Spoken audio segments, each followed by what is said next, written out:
আসসালামু আলাইকুম viewers, জায়াস cooking studio থেকে আমি ফারজানা। আজ আবারও এসেছি আপনাদের মাঝে আরও একটি মজাদার আর লোভনীয় রেসিপি নিয়ে। আজ করে দেখাবো জলপাইয়ের টকে ছোট চিংড়ি দিয়ে কচুরলতি। খেতে অসাধারণ এই খাবারটি কিভাবে তৈরি করলাম চলুন দেখে নিই, আমার সাথেই থাকুন।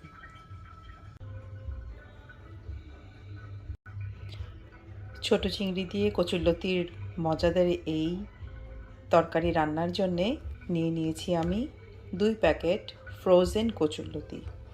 এখানে কচুরলতিগুলো ফ্রোজেন অবস্থায় একদম পরিষ্কার করা পাওয়া যায়। দেশের কচুরলতির মতো স্বাদ না হলেও খেতে একেবারে খারাপ না, যথেষ্ট স্বাদ। কিছু ছোট চিংড়ি নিয়ে নিয়েছি। চিংড়িগুলোর ধুয়ে আমি একটু ভালো করে টেলে নিয়েছি। টেলে নেওয়ার সুবিধা হলো চিংড়িগুলো বাছতে, ছোট চিংড়ি বাছাটা কষ্ট। টেলে নিলে যে চিংড়িগুলো যে শুলগুলো থাকে এগুলো মানে সুন্দর করে টালা হয়ে গেলে এগুলো খুলে যায়, এগুলো ঝরে যায়। তো ভালো করে ধুয়ে আমি এগুলোকে একটু টেলে নিয়েছি। আর টেলে নিলে না, এটা খেতেও কিন্তু খুব ভালো লাগে, একটা সুন্দর ফ্লেভার আসে, খেতেও খুব টেস্টি লাগে। কচুরলতি আর চিংড়ি আমি নিয়ে নিয়েছি। চুলায় একটি প্যান চড়িয়ে এতে পর্যাপ্ত পরিমাণ তেল দিয়ে দিয়েছি। রান্নার তেলই দিচ্ছি। তেলের মধ্যে এখন দিয়ে দিচ্ছি পরিমাণ মতো পেঁয়াজ কুচি। লাগলে পেঁয়াজ বাটা ব্যবহার করে নেবেন, আমি পেঁয়াজ কুচি ব্যবহার করছি।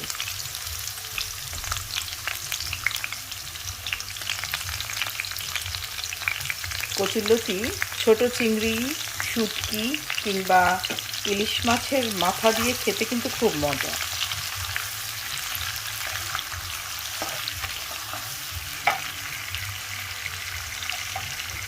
আমি এই পেঁয়াজ ভাজার সময় এর সাথে আমি দিয়ে দিব কয়েক টুকরো রসুনের কোয়াকে কুচি করে নিয়েছি। রসুনের যে ঝাঁঝটা, এটা কচুরলতির মধ্যে যে চুলকানির একটা ভাব থাকে সেই ভাবটাকে দূর করাতে কিন্তু অনেক হেল্প করে।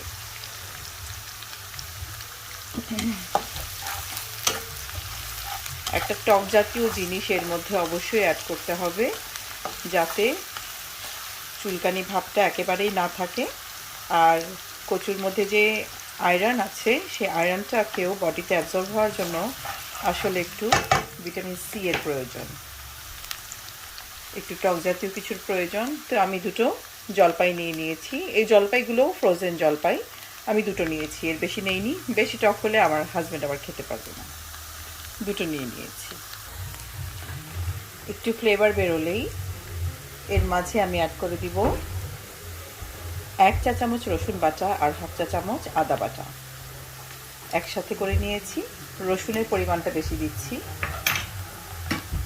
একটু মিক্স করে নেই।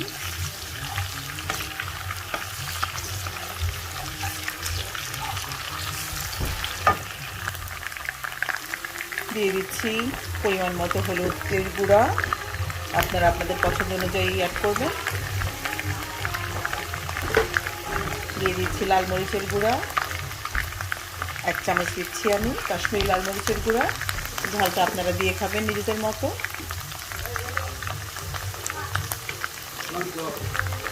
1 চা চামচ পরিমাণ ধনের গুঁড়া দিয়ে দিচ্ছি।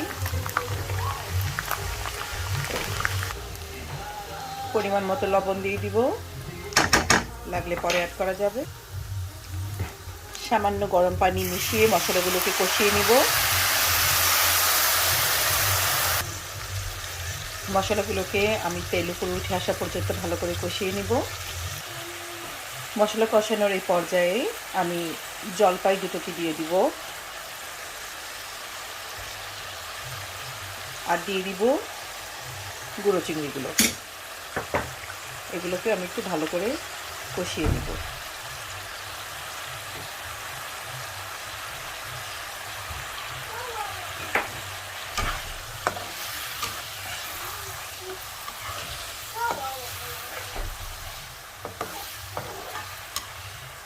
অপেক্ষা করব আরও 5 মিনিট তেল উপরে উঠে আসা পর্যন্ত।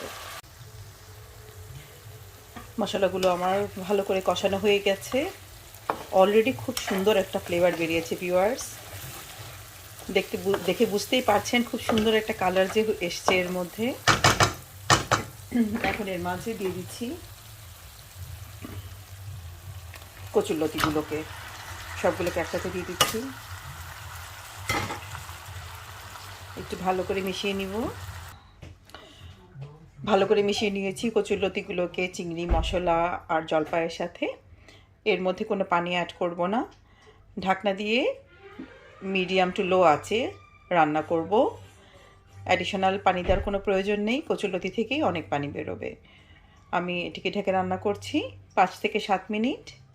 মাঝখানে লাগলে অবশ্যই একটু নেড়ে দিতে হবে যাতে তলায় লেগে না যায়। তো ফিরে আসছি 5 থেকে 7 মিনিট পর। আমি কড়াইটিকে ঢেকে দিয়েছি, চুলার আঁচটিকে মিডিয়াম টু লোতে নিয়ে আসলাম।